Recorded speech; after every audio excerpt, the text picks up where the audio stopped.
I'm doing all right. I think we can get going. I think yeah, John's recording now. All right. Um, Obviously you had a good night individually, beating Tony. You beat him twice last year, but this was obviously by a bigger margin. From those matches last year to this point, did you feel like you were kind of on another level? Yeah, I've been training. I've been training real hard and focusing on myself. I think from our previous matchups and now, I think a big gap has been made, and I would like to continue to keep growing that gap and just push myself to be the best person I can on and off the mat. It looked like before the match started, you were on the mat. He was kind of warming up, pacing back and forth. You were kind of following him back and forth. It seemed like on the mat. Is that you kind of get in the zone? You're kind of following him, trying to intimidate him a little bit. Um, yeah, it's just in a wrestling match is one on one, and I like to think about it as like it's either you or me. It's do or die, and I like to show up and keep my life's sake and make sure the other opponent doesn't have his. And so I think the intimidation factor, being able to shatter someone's dreams before they step out on the mat is key, and having that motivation through the whole 7 minutes of the match is a great thing too. He's ranked number 3, so that's kind of a big win in terms of rankings. Obviously, you beat Gwiz in last month. Do you kind of feel like you're not only the best collegiate wrestler, but the best heavyweight wrestler in the U.S. right now?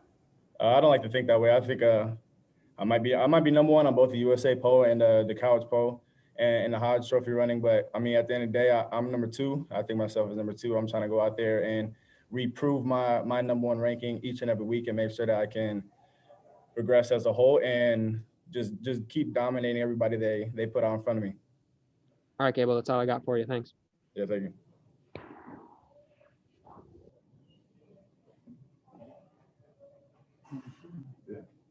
Hey, nice job. 1 second here. Hello? Yeah, if you do, if you can wait about 5 minutes or so, then I'll be up. Okay. Across from the parking lot. Okay. Okay. Yeah, just wait. I'm gonna do a quick talk here. Okay, see you, Mike. Hey, how's it going? Good. How are you doing, Coach? Good. Good. Yeah, good to see you. Yeah. So obviously the end result looks a little lopsided. I was obviously a really, really solid opponent. With that being said, how do you feel like the team played overall? Obviously, it's kind of hard to look at the overall score and get a feel for how the guys wrestled. So Yeah. how did you feel like it went? There's some good things, when you look about it, like from the very beginning, it was, you see guys, our guys going after the guys in the third period, and it was pretty impressive. Like, even at 149 pounds, Blockus has taken a few shots. And we talked about that, being the guy that's starting to pick it up, and you can see like maybe getting a little bit of an edge and going after the guy is great. We talked about like you have to clean things up though. When you feel this moment where guys are starting to shoot from far or they're starting to lose position, like and you can sense that you have to clean it up. But there were some good things in that match. I thought looking at some possibilities there to continue to improve. I thought there were some good things, but we got to get better there. At 157, that was an exciting match and one that we wanted to win. But again, the number of attacks that Brayton was taking and the way that he was going after him, I was really proud of him. Like that was exciting to see, and I thought he deserved to win.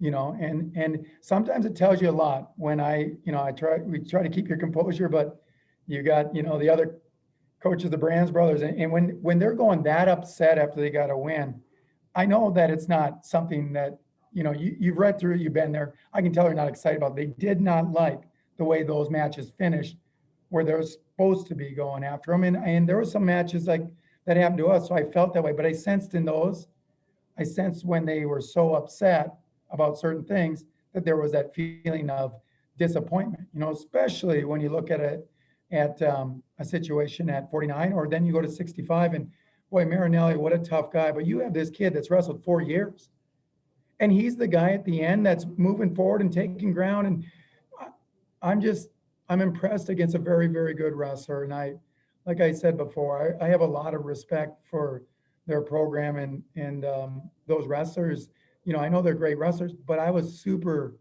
impressed. That's amazing. A true freshman that is pushing the pace and actually the one taking ground and going after and firing shots and putting himself an opportunity. I mean, again, he's wrestled 4 going on 5 years. That's insane. And then you go to 84, who gets the call last second. This Salazar's wrestled. I mean, this kid's from Colorado. He's wrestled, you know, he starts their season starts in November, December through February. He wrestles for a club, but he almost has no partners. This guy's wrestled 4 months out of the year, maybe didn't wrestle in the spring or any of those things. And he comes in and against another very, very tough guy. And he's the guy going forward. Like, I'm looking at this. This is a true freshman, not ranked, against one of the top guys in the country. And I'm thinking, how can you not be excited? Do I see the frustration on the other side? Yeah. Do I see it?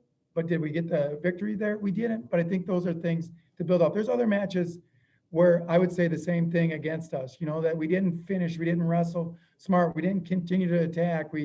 If we did attack, they weren't real attacks. They were attacks that didn't put us in a spot to win. But those are some of the things I'm proud of. And then you go up to another match I'm really excited about. Gable Steveson, 5-2 going into the third period. He ends up finishing 15-6.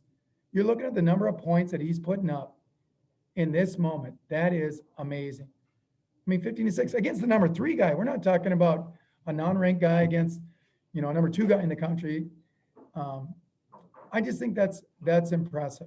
I'm impressive. And Gable, as everyone in the world is aware of, I mean, in the third period, he's putting up that many points. He's putting up so many points in the third period.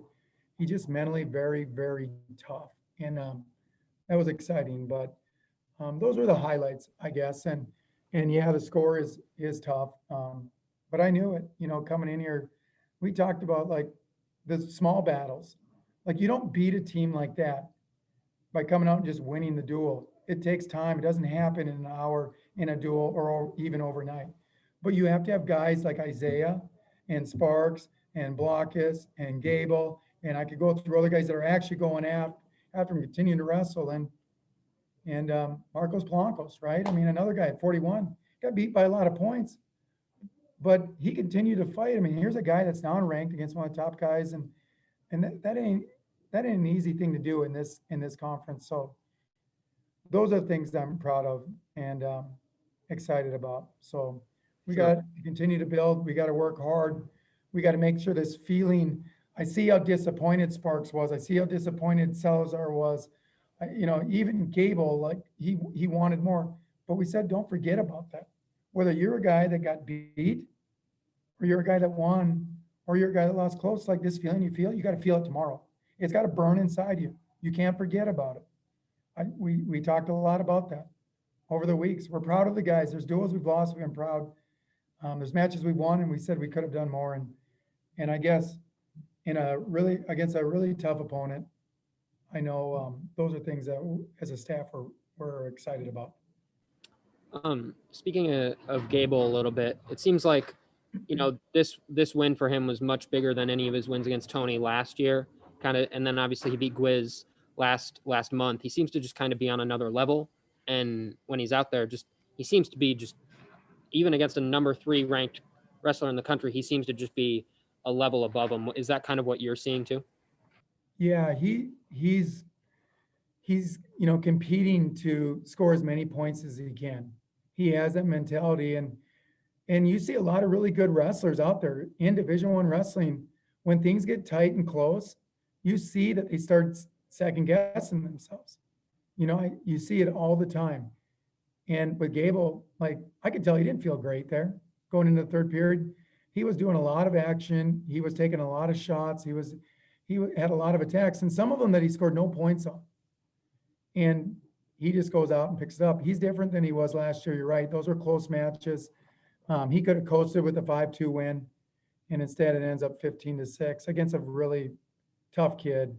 That's the difference between him this year and last year.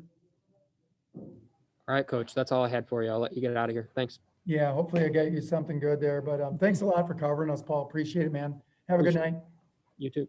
Should I leave this running? Do you know? Doesn't matter to you, does it? Doesn't matter. You can leave it.